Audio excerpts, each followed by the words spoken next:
when is the time that you've fallen out of alignment, and how did you course correct? Which one? Before my awakening moment after going through the dark night in the soul in 2016, I had a history, a lifelong, both lineage history and then my own personal history with not having the best relationship with alcohol and addiction. And so those, of course, are clues, big clues that you're out of alignment with what you're here to do, with how you're walking through the world. And I have many, many stories around that period of my life.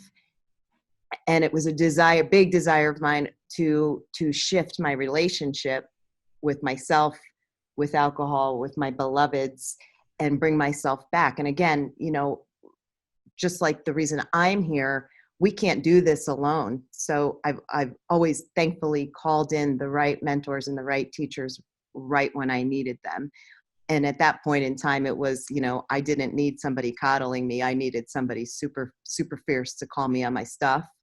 And I worked with her, and she was somebody who blended in a lot of different traditions around addiction, not just your traditional 12-step, but lots of things that were more in resonance for me.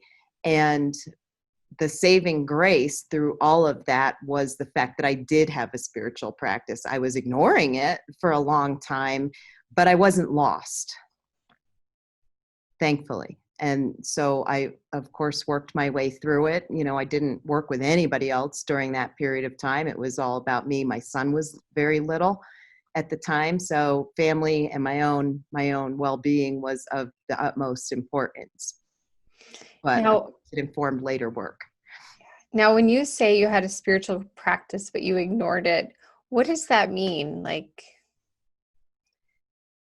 Well, you mentioned being out of alignment. You get those clues. Yeah. Same thing with when I was going through my period of anxiety. That was really those are just physical manifestations of what's already been there, that I had inklings, on my own wisdom. I knew it was there, but I chose to hide from it. So of course, alcohol and addictions, is just that. You're hiding. Really, what it comes down to is you're hiding from your own power. Right. Yes. Wow.